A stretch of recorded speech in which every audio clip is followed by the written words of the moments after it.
नमस्कार व्यूअर्स, और आप सब लोग कैसे हैं। आशा करती हूँ आप सब लोग अच्छे होंगे, स्वस्थ होंगे और मेरा शिव पुराण का पाठ अवश्य देखते होंगे।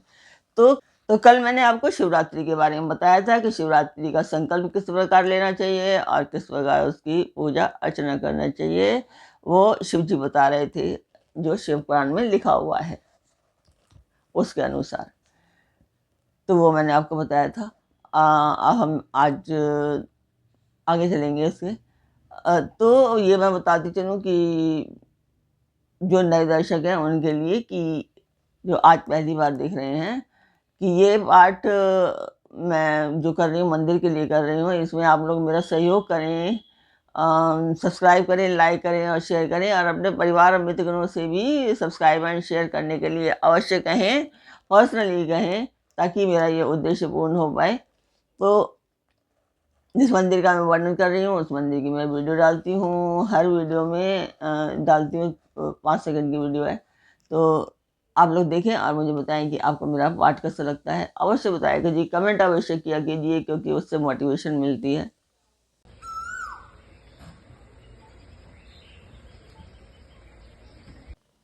तो अब हम चलते हैं आज के पाठ पर। आज मैं आपको बताने वाली हूँ कि शंकर जी की आराधना से भगवान विष्णु को सुदर्शन चक्र की प्राप्ति किस प्रकार हुई थी।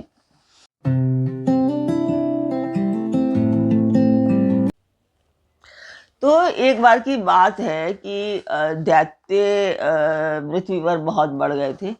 तो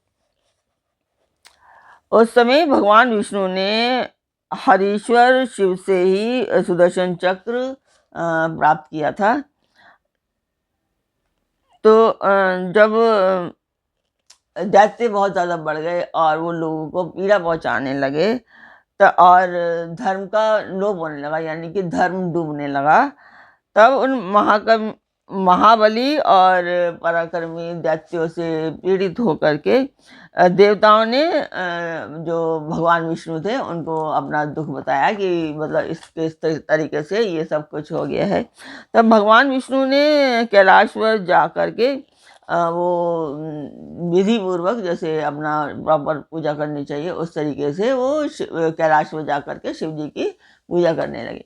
तो वहाँ पर वो 108 कमल के 1000 वे 1000 कमल के फूल लेकर के आए थे।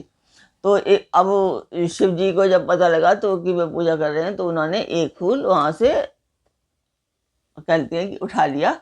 अभी जब उन्होंने शिव जी विष्णु जी ने 1000 नाम जपते हुए हर नाम पे वो एक फूल चढ़ाते थे।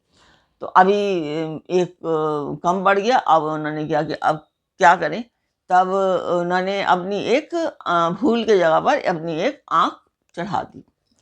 तो उससे शिव जी प्रसन्न हो गए थे, और जो मैंने आपको 1000 नाम बताए हैं, वही उन्हीं नामों का मैं वर्णन कर रही हूँ। उन्हीं से ही उन्होंने एक एक नाम बोलते थे और एक एक नाम पर वो एक फूल चढ़ाते थे। उसी से वो और भी जब एक कम पड़ गया तो उन्होंने अपनी एक आँख वहाँ पे चढ़ा दी थी।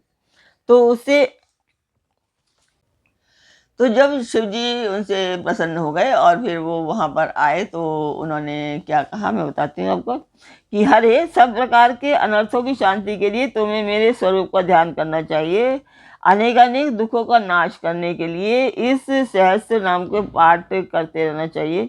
कि वो प्रत्येक मनुष्य के लिए भी वो कह रहे हैं कि जो स्वास्थ्य को अगर कोई परेशानी है तो उनको भी सहस्त्र नाम स्रोत का पाठ करना चाहिए। तो इस चक्र को प्रयत्नपूर्वक धारण कर तथा मेरे सब मतलब समस्त मनोरथों की सिद्धि के लिए सदा मेरे इस चक्र को प्रयत्नपूर्वक धारण करना चाहिए। चक्र मतलब बता रहे हैं कि मतलब 1000 नाम है, तो वो 1000 नाम मतलब एक चक्र हो गया। तो वो उनको धारण उनको करना चाहिए, मतलब वो करते रहना चाहिए। यह सभी चक्रों में उत्तम है। दूसरे लोग भी जो प्रतिदिन इस सहस्त्र नाम का पाठ करेंगे या कराएंगे, उन्हें स्वप्न में भी कोई दुख प्राप्त नहीं होगा। तो राजाओं की ओर से भी संकट प्राप्त होने पर यदि मनुष्य सांगो पांग विधि पूर्वक इस सहस्त्र नाम स्रोत का 100 बार पाठ करे तो निश्चय ही कल्याण का भागी होता है। यह उत्तम स्रोत, रोग का नाशक, विद्या और धन देने वाला, संपूर्ण अभिष्ट की प्राप्ति कराने वाला, पुण्यजनक तथा सदा ही शिव भक्ति देने वाला है। जिस फल के उद्देश्य से मनुष्य यहाँ इस श्रेष्ठ स्रोत का पाठ करेंगे उसे निसंदेह वे प्राप्त कर लेंगे। तो आप कहना चाहेंगे कि मैं यहाँ पर मैं रुक करके कुछ कहना चाहूँगी कि आप कहना चाहेंगे कि मैं बीमार हूँ, मैं खुद क्यों नहीं करती?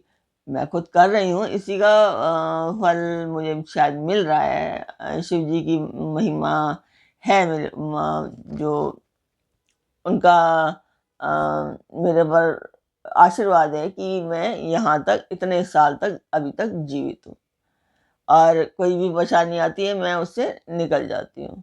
तो हाँ है, मैं मानती हूँ इस बात को।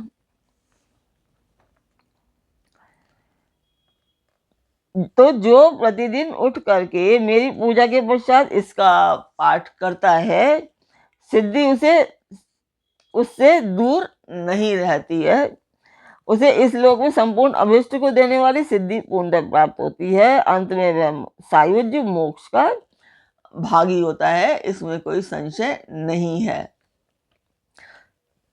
तो ऐसा कहकर सर्वदेवेश्वर भगवान रुद्र श्री हरि के अंग का स्पर्श किए और उनके देखते देखते वे वहां से अंतर्ध्यान हो गए।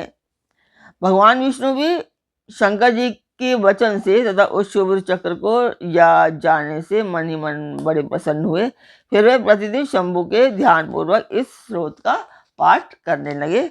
उन्होंने अपने भक्तों को भी इसका उपदेश दिया कि तुम्हारे प्रश्न के अनुसार मैंने ये प्रसंग सुनाया है जो श्रोताओं के पाप को हर लेने वाला है। तो अब शिव सहस्त्र नाम स्रोत का पाठ अवश्य करें। और मैं तो यही कहूँगी अपनी ज़िंदगी में 2-4 बार तो खुद ही इसकी बुक भी आती है, मोबाइल पर भी है ये सब कुछ। तो मोबाइल से भी आप रोज़ाना सुन सकते हैं। तो थोड़ा टाइम निकाल करके या कुछ काम भी कर रहे हैं तो उसमें मोबाइल चला करके आप सुन सकते हैं। तो मैं तो यही कहना चाहूँगी कि आपको रोज़ाना सुनना चाहिए। तो आज का पाठ मैं यहीं पर पूर्ण करती हूँ। कल फिर मिलेंगे एक नए पाठ में, एक नई उमंग, एक नई तरंग के साथ। तब तक के लिए आज्ञा दीजिए। ओम नमः शिवाय। जय माता की।